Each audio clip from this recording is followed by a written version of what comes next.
Viewer discretion is advised.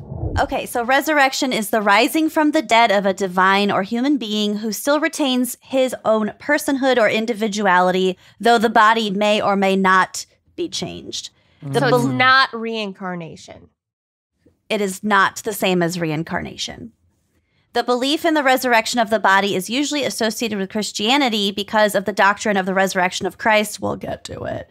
But it also is associated with later Judaism, which provides basic ideas that were expanded in Christianity and Islam. There were several various religious beliefs in the resurrections of divine beings and also the immortality of the soul, but a literal raising from the dead in like a zombie fashion wasn't really a thing outside of the Bible. Got it. So the Old Testament talks a couple of times about righteous Israelites rising from the dead. And then we also have Jesus Christ. Superstar. Yep. Yep. So I'll start off by saying I'm an atheist, but I was raised Catholic. So I still have an appreciation for the Bible and all those stories. I have a personal background with Christianity, but I don't personally take biblical stories literally, and that includes the resurrection of Jesus Christ.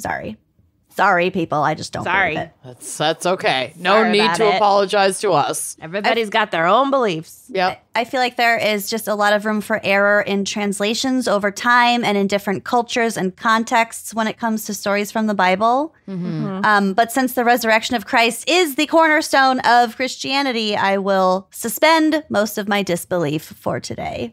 Anyone who believes that the Bible is the literal word of a divine being needs to attempt to translate like one poem from one language to another language. Needs to take an entry-level Bible lit course. Or just like, it's like it's been through too many iterations for it to be a literal anything. Yeah. Yep. She's a mess. We'll get to it also.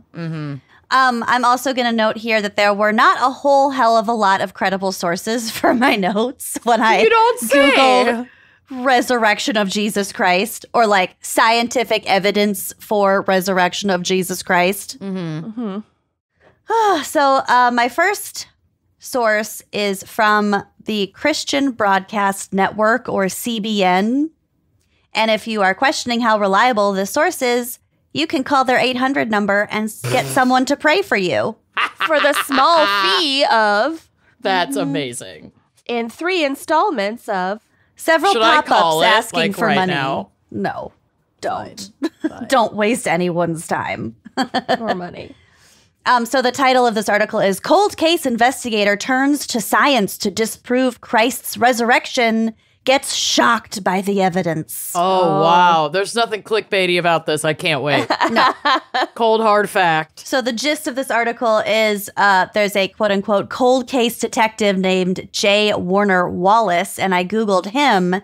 His Wikipedia lists him as an American homicide detective and Christian apologist. Oh, wow. Yeah. It's not good to be an anything apologist, but a Christian apologist sounds particularly bad. Next level. Yeah. So he decides to use his skills to investigate claims about the crucifixion and resurrection of Jesus Christ. So I've pulled a couple gems from this article. Okay. And just the language. It like honestly, I don't feel like it takes a lot of like critical thought to identify an article that is biased in any way. Like It shouldn't. Like you see that pyramid of like news, like reliable news sources. There's like left wing and right wing, and it's like, yeah, look at the language they use. Right. I don't know. I just hate it. Okay. So this article says, for years, some doubters clung to one theory that Jesus didn't actually die on the cross, but was just nearly dead and revived later. I mean, probably. Well, That makes sense. I just don't care. I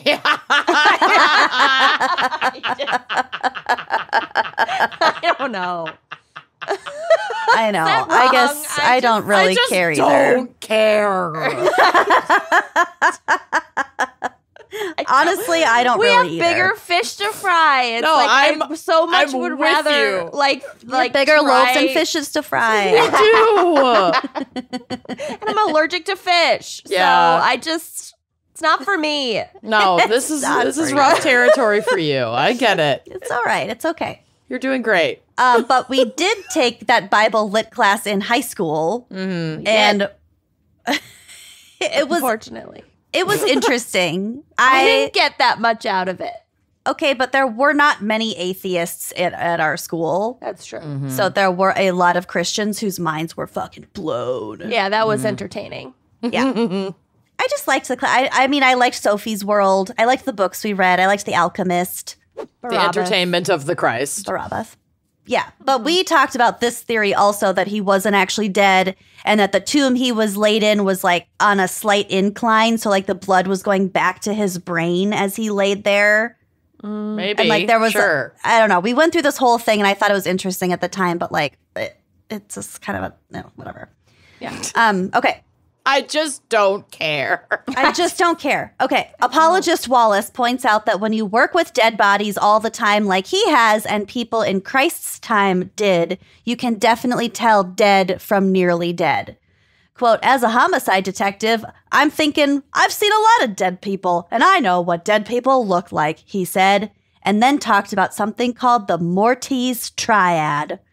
That hot blood's gonna stop circulating. You're gonna cool down. That's called algor mortis, he stated. You'll be cool to the touch. And we can actually judge time of death based on how cool. Yeah, but they couldn't in the year fucking 1. 0 or Yeah. whatever.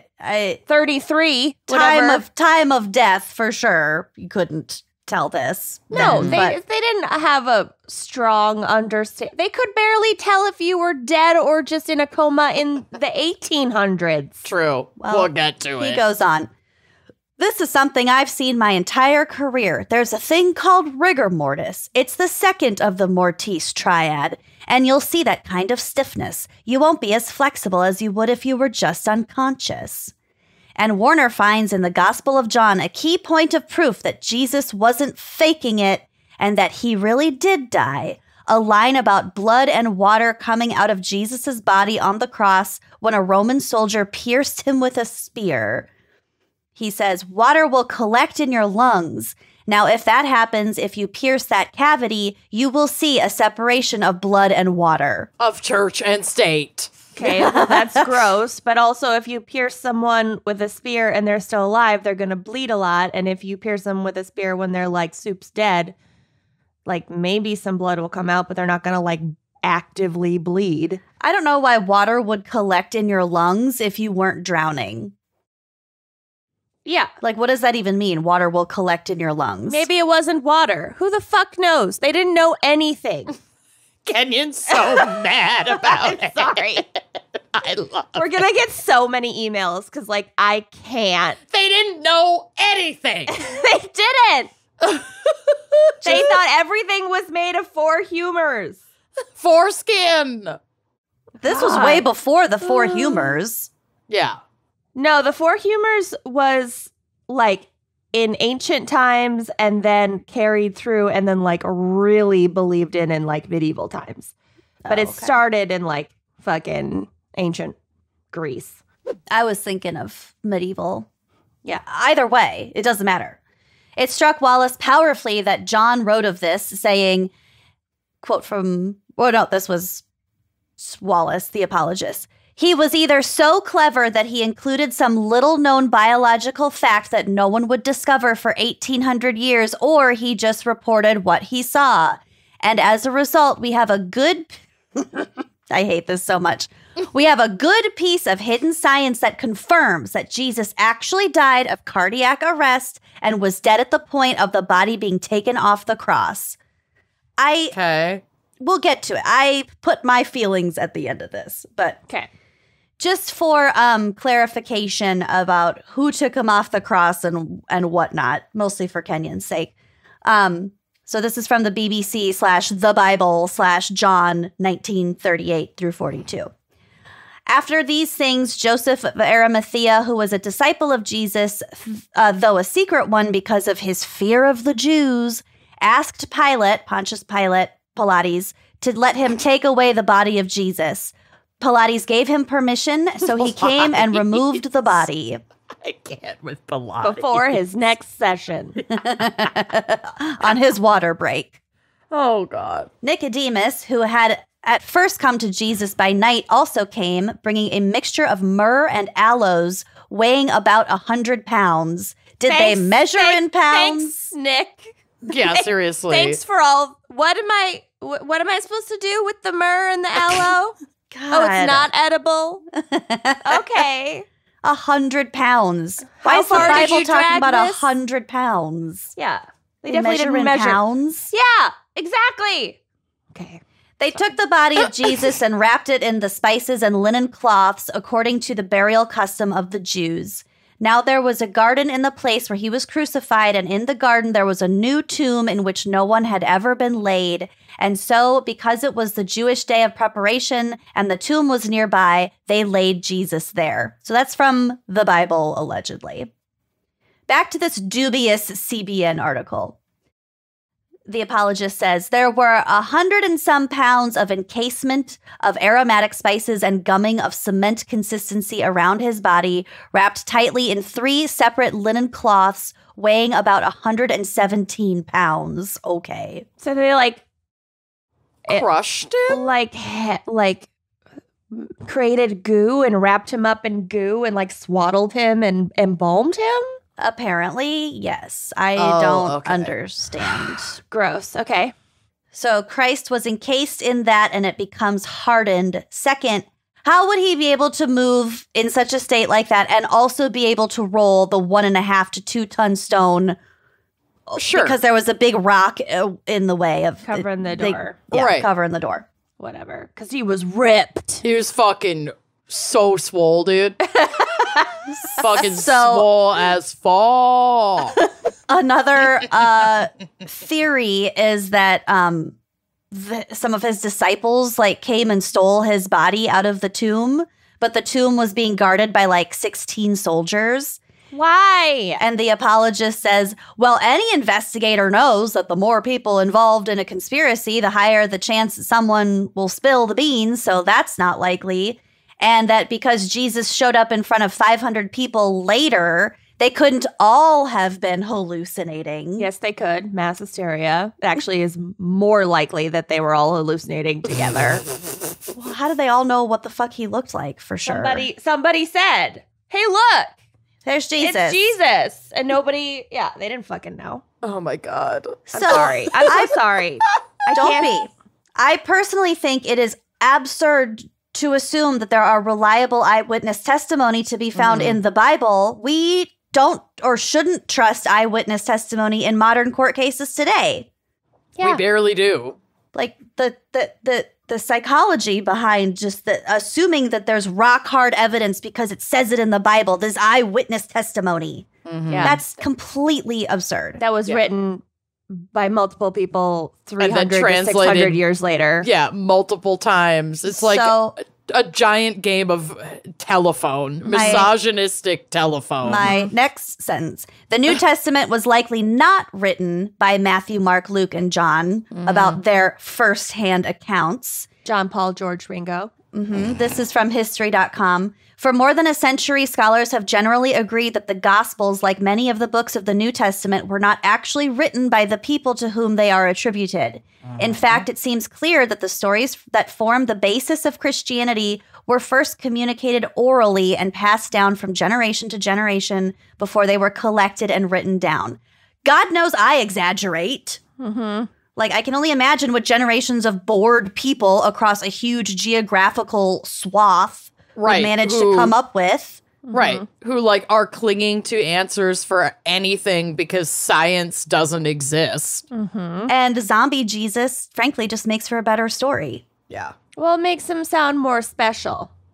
It's the only thing that really differentiates him from a million other Every other holy people. Yeah. Holy God person, or miracle holy worker. person. Yep. Yep. Because that imagery, not the zombie Jesus imagery, but the person of God, the conduit, like the holy figure that transcends like every culture that exists everywhere. Yep.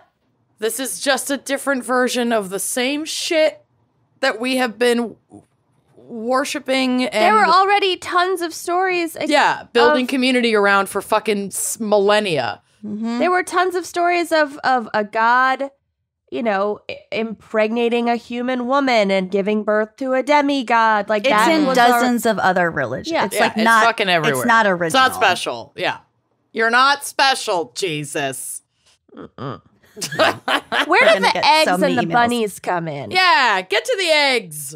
That has nothing to do with resurrection. I know, but I genuinely do not know where the fuck that came from. Well, I didn't research that for on resurrection it. crimes. Okay. I'm so sorry. Well, you should be. Okay, so speaking of Jesus Christ's resurrection, you may have heard about the Shroud of Turin, aka the Holy Shroud.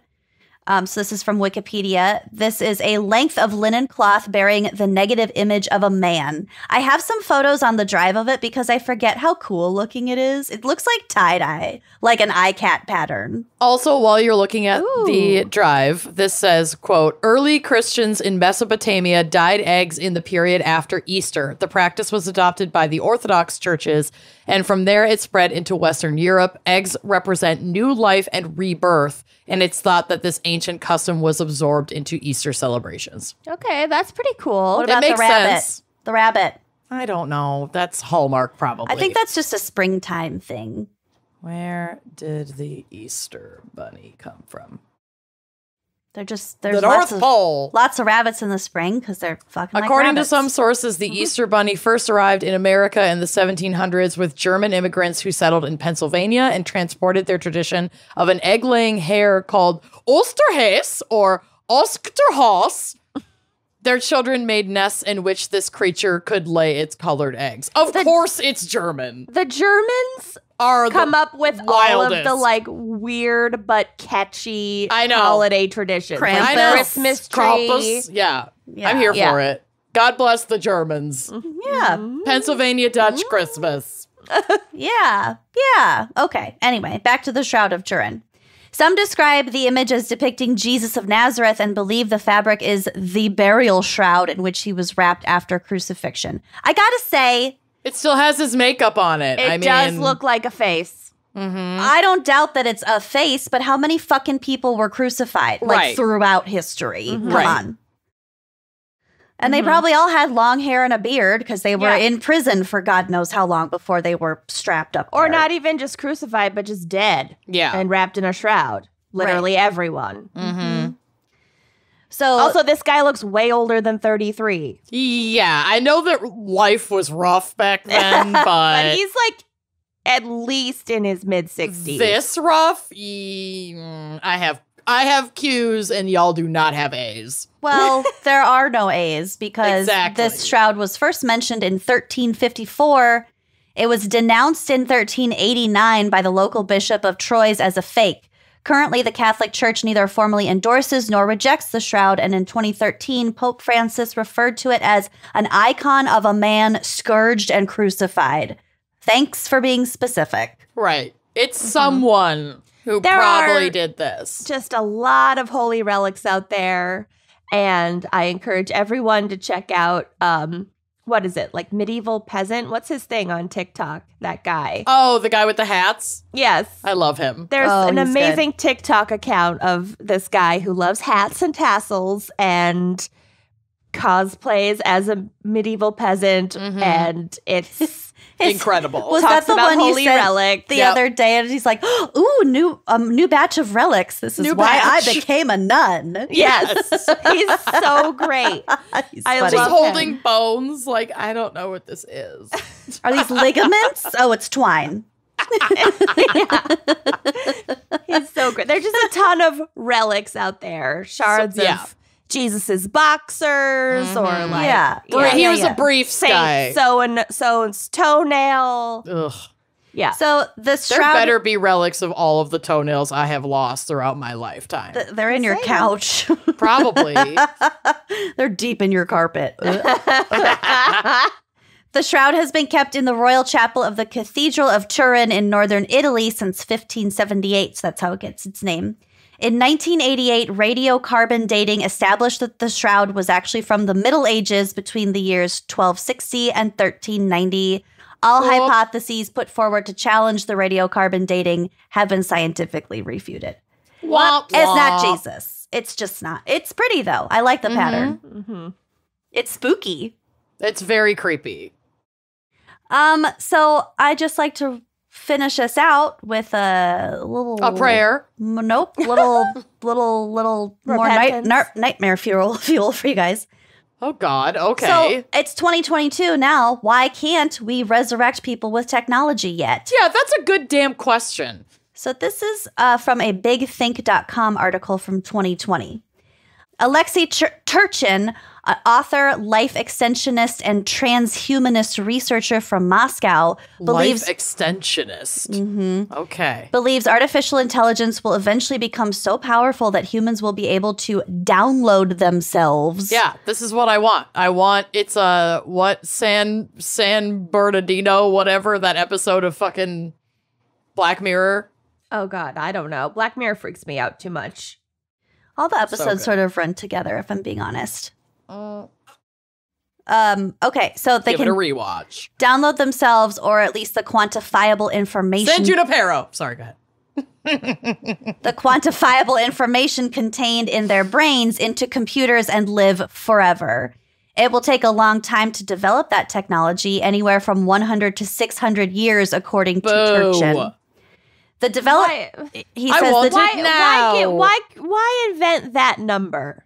This technology will take between 100 and 600 years. I think he's so not just your looking at lifetime, the pal. he's looking at the exponential abilities of AI Okay. year to year and Yeah, probably estimating basing what it it off would of the take. growth. Yeah. Because they don't know what the fuck that would take at this point. Right. It's too Imagine, far out think of our. about what technology existed 600 years ago. Right. Really. So he's probably basing it off of like the growth since the technological age kind of started Yep. that we've experienced.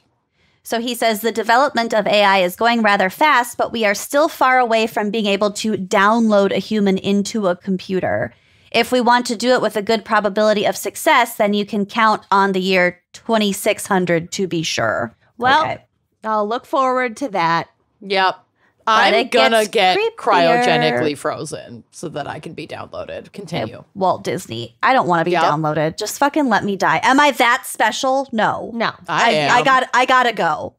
Imagine I the am software updates. absolutely that special. All the pop-ups you'd have to deal with. All the I pop-ups. don't think it would be like that. I just All the thanks. ads. The no, ads I on don't the want to deal with sidebars. the pop-ups. Native No. advertising. Meow. No. The pop-ups. No. You know I get attacked. The software updates. But how would you know that a downloaded copy of yourself really was going to be you?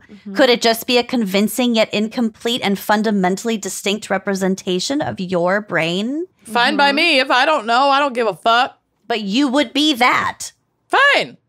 If you But you believe that you're wouldn't. if you There would believe just be a copy of you that would be that. That's we're getting into it, guys. We're getting into it. If you believe that your copy is not you, that implies that you believe there's something more to your identity than the currently quantifiable information contained within your brain and body, according to the researchers. In other words, your informational identity does not constitute your true identity. So in This this, is- Oh, sorry. Go. I got a ways to go. It gets Well, scarier. This just reminds me of that show. There's a show on, I think, Apple TV called Severance. Have you guys seen it? It's with Adam Scott. I have don't not have had Apple any TV. patience for Apple TV. Oh, well, it's good. It's the concept is basically, and I'm not giving anything away, but the concept is that like people work at this big company and they can volunteer or like choose to have their brain like severed basically. And so when they're at work, like Monday through Friday, 9 a.m. to 5 p.m., they have just like a work consciousness and they have no access to their outside consciousness. And then when they leave work at 5 p.m., they have no access to their work consciousness. Kind of like that. Well, I don't. There are implications. But anyway, it's really good. It would make me more productive, tell you what. I know. And they call them, they're like innies and outies. So when they're like at work, they talk about they are the innies. Huh. And they like wonder what their outies are like. Oh, Weird. my God. I don't think Yeah. I So like they're that. aware that there are two different versions of themselves, but they have no clue what the other version is like. How would you form relationships? How would you get married? Your outie can get married, but your innie can't. And your innie doesn't know if you're married or not. Your innie doesn't know if your outie has kids or not.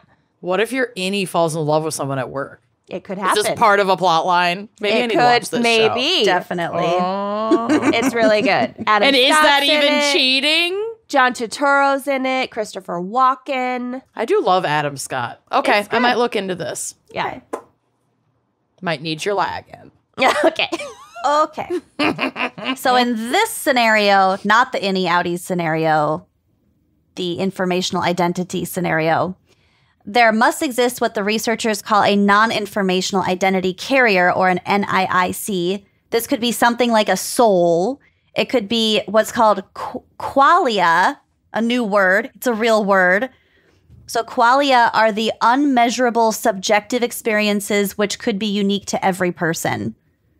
Qualia. This sounds like Creed like trying to that. remember what he does for The Office. Yeah. Quabity Ashewance. No, that's not right. Qualia. Quabity. It's also possible that qualia does not exist at all, but it doesn't really matter. Researchers say resurrection in some form should be possible in either scenario. So if no soul exists, resurrection is possible via information preservation. So just the standard, just your basic uploading or quantifiable information to a computer. Right. If souls do exist, resurrection is possible via returning of the soul into the new body. But some forms of NIIC are also very fragile and mortal, like continuity, the researchers noted. The problem of the nature of human identity could be solved by future superintelligent AI, but for now it cannot be definitively solved. This means that we should try to preserve as much identity as possible and not refuse any approaches to life extension and resurrection, even if they contradict our intuitions about identity, as our notions of identity could change later. Because they're talking about hundreds, thousands of years down the road, assuming humans last that long. Yeah, like the question of if a soul exists is a pretty big one. Yeah. Like, Yeah, but in the future, we might have an answer to that based on technology making it possible to live forever. Right. Transfer the soul into different vessels. If it exists. That's cool. So the main idea of a resurrection simulation is that if one takes the DNA of a past person and subjects it to the same developmental condition, as well as correcting the development based on some known outcomes, it is possible to create a model of a past person which is very close to the original. Cool. DNA yeah, samples. but you can't replicate every life experience. That's what they're saying, if you can in a simulation. Right. DNA samples of most people who lived in the past 1 to 2 centuries could be extracted via global archaeology. After the moment of death, the simulated person is moved into some form of the afterlife, like a simulated afterlife, perhaps similar to his religious expectations, like where he meets his relatives. So you could go back in time or somehow like extract that DNA person's from someone dead. extract their brain or their DNA, like their life juice at the moment of death, take it out, simulate what they would view as the afterlife, because in order to be resurrected, you have to be quote unquote dead for some amount of time and then come back to life. So it's not when just you- it's not just a continuation of life. So before you die, you choose from a menu of afterlife options Oh, I like this. of what you believe. Spa day. while the AI like crafts your new body, Cool. and then it just plugs you right back in. I want it. I mean, look, sign me if I up. could take my consciousness and move it into a more working functional vessel, I would do it in a heartbeat. I would also clone Heartbeat. my dog in a heartbeat Oh, and yeah. believe that she would come out pretty much exactly the same as current Josie. But So this paper says if there will at some point be technology that allows travel to the past, so time travel, then our future descendants will be able to directly save people dying in the past by collecting their brains at the moment of death and replacing them with replicas. And they would do that by sending tiny robots back in time. So just on a... So now we have time travel technology in the 600 mix. years in the future. Yep. So A this is, lot has to go right for any of this to work. this is if how we they have would do time it. travel technology 600 years in the future, then we've got time travel technology now, baby. Now. Yeah. Yep. So this is how they would do it. A nano robot could be sent several billion years from now, where it could secretly replicate and sow nanotech within all living beings without affecting the course of history. So I'm for all glad I we got know, the vaccine. it so already that I got could have the little happened. bots. There you go. At the I'm moment going to get resurrected, bitches. At the moment of death, such nanorobots could be activated to collect data about the brain and preserve it somewhere until its future resurrection. Thus, there would be no need for forward time travel. Cool. Don't some Christians believe that like when Armageddon comes, all the righteous will be resurrected zombie like? And then I think there was like a big debate about like whether or not It's already happened. people, when they were resurrected, if they would be restored to like a healthy version of themselves for Armageddon, or if it would literally just be like piles of bones being resurrected or like rotting That's- corpses being resurrected. Some evangelist shit. I don't. Right. Again, I don't care because it's not a thing. Yeah. The rapture. Right. Yeah. No. I would assume. Well, I mean, like, I don't. There's no answer for that because, like, is there a moment in your life where you are your healthiest? Like best self. Yeah. Or if you're a devout Christian and you believe that life begins at conception, what if there was like a stillborn situation? There's just a little fetus up there because that's like the best it ever was. Yeah, I don't know. I don't think they thought through all the implications. Clearly not. Yeah. But anyway, I thought this nanotechnology robot resurrection shit was really cool. Yeah. Very Matrix. Yeah. So Yeah. sweet dreams. And Okay. we I might love it. This already comforts me. be altered by nanotechnology from billions of years in the future. There's I no way to fucking know. hope so. That'd be sick. Well, if so, can it just make me feel a little bit better day to day? That'd be great. Thanks. Can I get just a little I don't want to boost? live forever. I just want to feel good until I turn into dust. Well, that's asking too much. I don't know why you would ask for that. That's Yeah. really rude and selfish of you. Right? Okay. Well done. I apparently have a lot of feels. I don't know. Let's Don't see. cry. Oh, I'm not going to cry. I'm angry. Well, I sure hope you liked that clip. If you did like that clip, make sure you are subscribing to our YouTube channel, leaving us a nice review, and joining us on Patreon for even more video content, audio content, salacious content all around. Come join us. Treat yourself.